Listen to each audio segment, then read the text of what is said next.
শরীরটা ইদানিং খুবই অসুস্থ থাকে, তাই আপনাদের ভাই এখানে বাইরে থেকে খাবার নিয়ে আসছে। এখানে আছে রোস্ট আর পোলাও, আর এখানে আছে আখের জুস, যা আমার খুবই ফেভারেট। আর রোস্টটা যে অসাধারণ ছিল, খুবই মজা ছিল, অনেক গ্রেভি দেওয়া ছিল সাথে, আমার খুব ভালো লাগছে। এখানে আমি সাথে একটু গ্রেভি নিয়ে নিলাম। গ্রেভিটা নিয়ে সুন্দরভাবে মেখে খাবারটা খেয়েছি, দারুণ। ওনার দোকানের পাশে এই রোস্টটা পাওয়া যায়, সো অনেক ইয়াম্মি ছিল রোস্ট। আমার কাছে খুবই ভালো লাগে, এভাবেও আমার রোস্ট খুবই প্রিয়।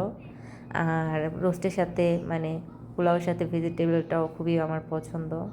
আপনাদের কাদের কাদের রোস্ট খুব পছন্দ জানাবেন।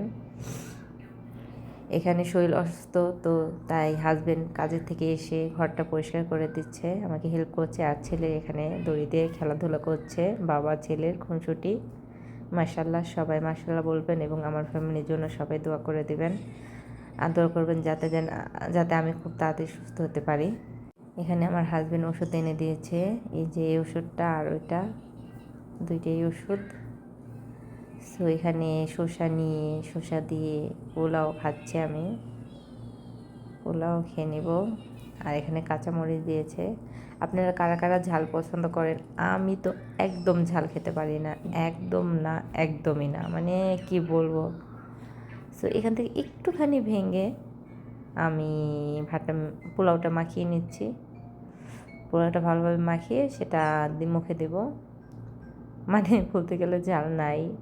অনেকে দেখছি যারা এত সুন্দর করে ঝাল খেতে পারে, তাদের দেখলে এত লোভ লাগে, কিন্তু আমি সেই কাজটা কখনোই করতে পারবো না। এখানে আমি ছবি দেখছি, মাশাল্লাহ, ফেরদৌস আর পূর্ণিমার ছবি, খুবই ভালো লাগছে ছবিটা। আপনারা কারা কারা দেখেছেন জানাবেন কমেন্ট বক্সে। সো এই যে খাওয়া শেষে কারা হাড্ডি বসে খেতে পছন্দ করেন আমাকে জানাবেন। আমার তো হাড্ডি খেতে খুব ভাল লাগে। এখানে পাশের বাড়ির ভাবি এখানে আমাকে দিয়ে গেল রাজমা দিয়ে কি জানি তরকারি বানিয়েছে, আর রুটি রাজমা। এখানে এই যে জানি না কী বলে, উনি দিয়ে গেল এখানে। সো এখানে বাচ্চাকে খাওয়াচ্ছি, বাচ্চাকে খাওয়া খুবই কষ্টের, বাচ্চা কিছুই খেতে চায় না। এখানে ডাল দিয়ে মেখে ওকে ভাত খাওয়াচ্ছি, কিচ্ছু খায় না বাচ্চা, সারাদিন না খাওয়া থাকে। আর এখানে আমি একটা মানে চিতই পিঠা দিয়ে দুধ দিয়ে রান্না করেছিলাম, দুধটা একটু শুকিয়ে গেছে বেশি, যাক মজাই হয়েছিল খেতে, আমার কাছে খুব ভালো লাগছে। সো এটাই আমাদের ভিডিও। আল্লাহ হাফেজ।